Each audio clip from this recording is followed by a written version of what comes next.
Oh my god, is this oh my god, this is insane. This is game changing.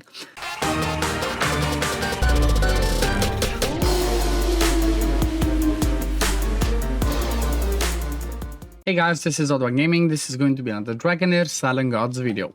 Today we are on the test server again, and we're going to be looking at another part of Season 4 that honestly I'm pretty excited about because, well, at least I only saw one artifact that got me excited that I'm curious to test out. But we're going to be looking basically at the new artifacts that will be coming for this season. So there's quite a few of them, I guess. Let's jump straight into it. First things first, though, I want to mention the fact that they kind of changed the rarity of them. So basically, instead of being rare, all the artifacts now are epics. All the ones that we used to be rare artifacts are epic. All the epic ones now have become legendary, and all the legendary artifacts have become mythic artifacts. So definitely keep that in mind. And also, obviously, the exclusives also count as mythics, but you know, they're exclusive. There's nothing new when it comes to the exclusive ones. So let's jump into it. And first of all, I do believe there's no rare one unless I missed it, but it seems like the new epic ones are just about the same. Now, if you look at the other ones, we do have two new epic / now legendary ones that are coming to the game. Unless I missed something else, that's just about, let me see. Yep. You know, I kind of know most of the previous epic ones that are now legendary because most people we had them, but just when it comes to these ones I was a bit confused. But there's 10 of them at least, plus I think another 2 as usual from Pillar of Trials and Meander. But let's jump with these ones. So first of all, we have the Ring of Spirit Wool, gives us HP and defense %, good stats for starters. The wearer gains 90 up to 240 resistance when inflicted with control. So this one's I'm really curious how it actually counts, because if this one, it has no, if it has no cooldown, no timer for when it gains this one, then this one's going to be amazing, especially for something, for talking PvE, for something like the Ancient Battlefield, unless they change the fight completely, which I have not checked yet. This one's going to be good for Ancient Battlefield, because whoever's going to be furthest, if you give them this artifact, they're going to take the initial stun, but after that, they're not going to be taking the stun anymore, because they should have, you know, at least with the 240, they should have enough resistance to not be able to take those control effects. And if this one actually stacks every time you get that, then this can be insane. Imagine you get 2 control effects, you get 480 resist, that's a lot. This could be a really powerful one, even in arena. For example, if you want to build somebody with high resist, that you also want HP and defense, that maybe you don't want to put one of the mythic ones. So that's, the Ring of Spirit Wood is pretty interesting. I like that one. Now the next one, Matriarch's Gem, gives attack and attack %. I love that. The wearer gains 20 up to 40% crit rate. This is amazing. I love this one. I love this one because, you know what? I have been using a lot in previous seasons this one, the Arcane Music Box, just because at max level gives us 30 extra crit rate. That's huge, okay? This was huge, but it didn't give me attack %, it just gave you more damage if you had the shield. Well, this one's basically the better version, you just lose that damage condition, which only works with the shielding. So the fact that you get attack %, flat attack, and crit rate is just massive. And also, if the crit rate is higher than 100%, 100% of the excessive crit rate will be converted into crit damage. This is crazy as well. You basically are not going to try to maybe min-max it so you get just about the right crit rate. If you have some good crit damage ones that also have a ton of crit rate, you're still gonna do it because of this conversion. However, most of the time you might still want to try and only get maybe, I don't know, 70-80% crit rate. Then with this one you get to maybe 120. So this one's powerful. I have a feeling like when it comes to damage dealers, at least from this type, from the new legendary, it's gonna be so weird because I'm gonna keep calling them epic, but now they're legendary. But from the new legendary artifacts, I feel like as a damage one, this one's gonna be the best one. Maybe like, yeah, the eyeball can still be good because it just boosts the damage from the ultimate, but this one will boost the damage from everything because it gives it attack and it also gives it extra crit rate, which would make easier for you to build people with more crit damage. Like you have this one, then you can easily put a glove like this, even if it has no crit rate rolled, because you're just gonna be having that max crit rate. So that's good. I like the first 2 new ones. They are amazing. Now let's start from the bottom, from this one. Chest of Radiance gives HP and attack %. So usually when I see stuff like this, I think about melee DPS units or melee people that benefit from HP and attack. When the team activates 3 elemental affinity, all allies gain 5% attack and defense. When 5 elemental affinity is activated, this effect becomes 2 times. So basically, if you have a 5-man synergy, this one gives you 10% extra attack and defense to your whole team. Well, this one's going to be busted. The reason why I'm saying that is, if this one works the same way that the Ravatrix's Roots works, then it basically scales. The number that this one scales off of is not your base stats, but the total when you get into the fight. So this one is basically going to give, as an example, for somebody like my Beldel, it's not going to give 10% extra attack from the 1600. No, it's going to get 10% extra attack from this 4800. So that means she's going to get another 500 attack and obviously another, like, what's that, 170 defense. But it's for the whole team. So basically this is it's Ravatrix's Roots on steroids for everybody. Definitely love this one. This one's amazing. This might be one of the ones that you might 100% want to get on most of your teams, because especially for Vortex, when you're trying to get a balance of survivability with damage, this one's going to be huge. I love this one. I think this is definitely one of the ones that I'm going to want to get. But there's another one that I know that it's going to be this one. So obviously at the end, stick around if you're going to see. This one seems like it can be busted, and this is the one that I have to test. Okay, moving over to the next one. Bottle of Luminance. Defense and HP %. When an ally's HP falls below 40%, heals them by 15% max HP. This skill takes effect up to 4. I guess it means up to 4 times, only once every 20 seconds. So if this one is capped, wait a second. Actually, no. When an ally's HP falls below 40%, heals them by 50% max HP. This skill takes effect up to 4. So I don't know what this one means. If this one means it can heal up to 4 allies, and it takes effect every 20 seconds, it's amazing. If it works on all allies. If it's only for themselves, then it's decent. Like, I don't know. I'm really curious to test this out. If you guys know, let me know in the comments below, because I'm really curious. But this one looks amazing. Okay, next one. Curse of Silence. Gives us defense and resist, okay? It's good to have more resistance one. As the battle starts, all allies gain 4 stacks of resistance up. Each stack of it grants 10 up to 25 resistance.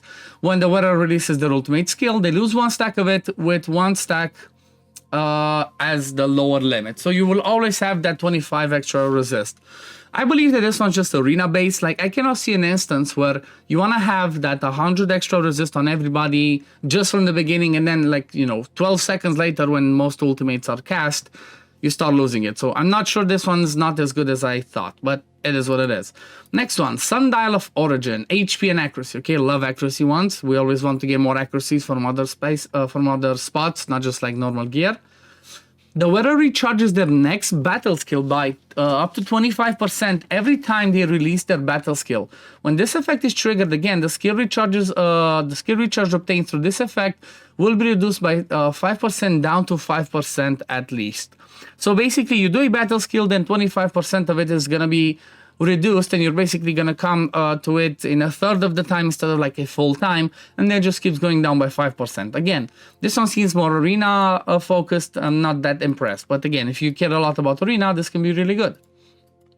Okay, next one, Lost Pearl in Desert. Okay, yep, Lost Pearl in Desert, HP and accuracy again, like that. When the wearer recharges their ultimate energy by when the wearer recharges their ultimate energy by 25%. The wearer, my bad. I'm losing it. I had an early morning, I had some stuff to do in town, so I'm a little bit all over the place. So the wearer recharges their ultimate energy by, again, 25% every time they release their ultimate, and then it keeps going down by 5%.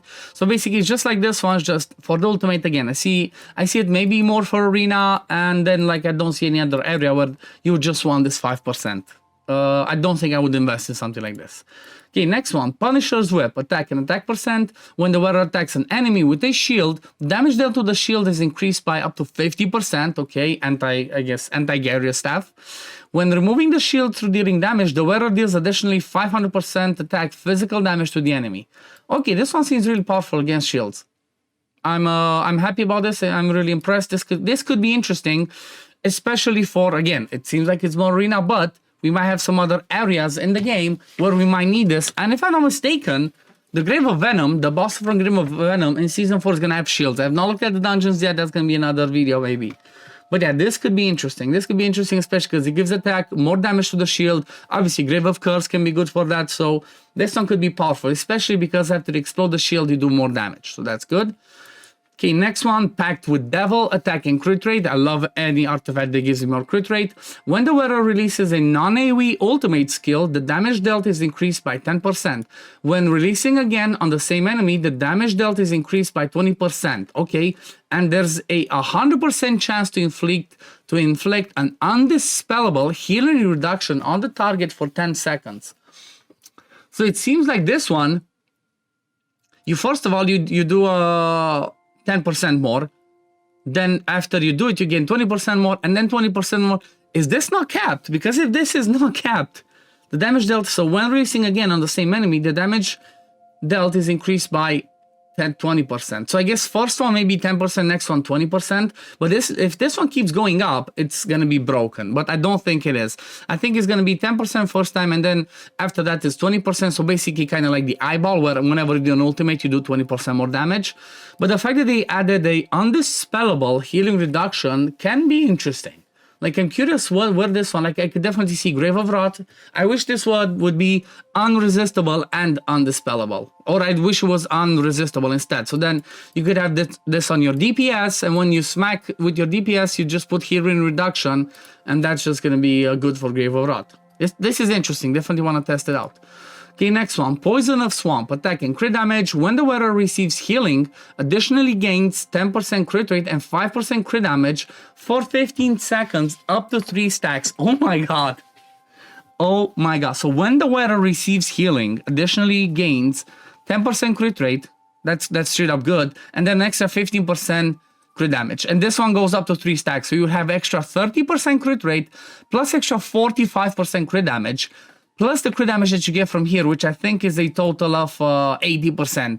Okay, this is going to be huge. This is going to be huge, especially because if we think about it, you pair this artifact, you give this artifact to your best DPS in a team with somebody like a Celia, somebody like a Fruitbath, which, you know, they do healing a lot of time. Or I think this one actually works with people that bring recovery over time. So, you know, something like a Megan that puts recovery over time. I can already see this with Fruitbath and the DPS just needing like 70% crit rate, a ton more crit damage. I think this one's going to be massive. I think this is going to be, again, another one of my most wanted ones for DPS. Damn. They're stepping their game up with these artifacts this season. Okay, next one. Golden Alarm. Attack and attack percent. God help me. I have no idea. If anybody knows, let me know in the comments below. What does this one do? I think it's Mandarin. I cannot read Mandarin, and I cannot copy it to paste it in Google Translate. So I guess this one's going to be a surprise for all of you, the same way it is for me. So this one's going to be like, I don't know. Okay, and the last one, the one that I was mostly excited about, that I'm looking forward to, and this is definitely going to be, I think this one's going to be the first artifact that I'm buying, actually, because of what it can do. But it gives us attack, an attack percent, pretty standard. But when the wearer releases an ultimate skill and the enemy resists the inflicted debuff, there is a 100% chance of to inflict defense penalty 2 on the enemy for 10 seconds instead. The state cannot be resisted and only takes effect on each enemy once every 12 seconds. So basically, if you want to use this on somebody that has a debuff on the ultimate that you don't really care about placing, like, I don't know, can I think of somebody that you might want to build that has a debuff? Let's look at the debuffs actually. Debuff, let's say healing reverse, no healing reverse, a healing reduction. We don't really care about it. Okay, perfect. Here we go. The perfect example, Thea. Somebody like a Thea. You would not care about Thea's healing prohibition. You would just use her as a healer and whatnot. You bring her in the team with 0 accuracy. She doesn't land the healing prohibition, but then with that artifact, she's gonna be guaranteed to land. Okay, I guess I have to go back to at the top. But with that artifact, she's basically gonna be guaranteed to land the defense penalty to 100% chance to land.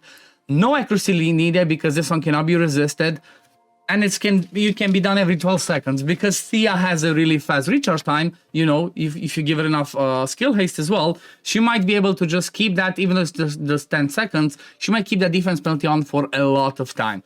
This is crazy. Like, I'm really looking forward to buying this one. The only thing that I'm curious about this is does this one work AoE? If it works AoE, then it's my new favorite artifact in the game, and then this one is gonna become priority #1 artifact. Like everybody should always buy this one, because having 100% chance to inflict defense penalty basically boosts the chances of people that do full board stuff. For example, let me see, somebody like a Gorika, I guess, or like almost full board, where you don't really care about the buff prohibition. Let's say for PV content, let's say you build her with no accuracy. You don't care about her landing that stuff.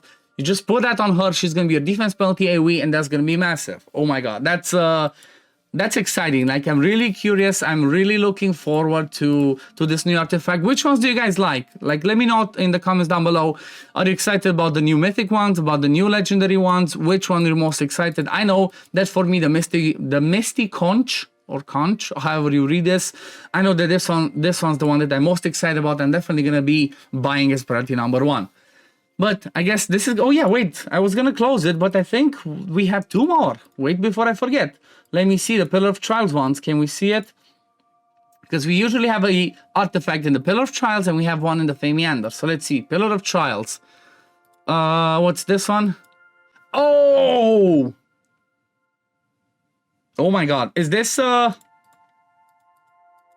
my god, this is insane. This is game-changing. You can select and obtain a mythic artifact from the artifact list. Available artifacts can be viewed in advance. I wish I could see this. I wish I could see what it gives us. Do I not have one of those chests? That's insane. Is it the same for Fae? If that's the case, I honestly prefer it, because sometimes the Fae artifacts are kind of like a little bit meh, you know? Let me teleport. I'm curious if the Fae does the same. If it's the same, I honestly prefer it that way. Let me know if you guys agree, but I think I prefer it that way, so that I can get whatever mythic artifact I want, because most of the time you might want a specific round that maybe is a specific element that you cannot get. Yep, same thing over here. And then for this one, you can obtain an epic one. Okay, so let me see. Epic hero from the list. This one's amazing as well. Getting whatever hero we want, you know, an epic selector chest is awesome. I would say that this would be amazing for other seasons, but they already implemented some epics for there. This is awesome. I love it. I love that. Like, let me see. Do we now have one of those chests? I really want to see the chest. Come on, please tell us that you gave us one of those chests. I'm on the test server. So if you see a ton of resources, guys, it's because, yeah, I'm on the test server. Oh man, there's no chest. If anybody knows, if you've seen other content creators, let me know. Does that include everything? Like, obviously, I'm not expecting to see the exclusive artifacts. Like, I'm expecting exclusive artifacts not to be in there, but I'm expecting every single other one of the mythic ones to be in there. If that's the case, then that's the best change they have done for Season 4. Well done, Dragonheir. But anyway, we're gonna leave it at this for today. It's been a long video. I hope you guys are as excited about the new artifacts as I am. And if you are, and you do enjoy my content, like this video, subscribe to the channel to see when I upload next, and I'm going to see you on the next one. Peace, love, take care, run. Bye, guys.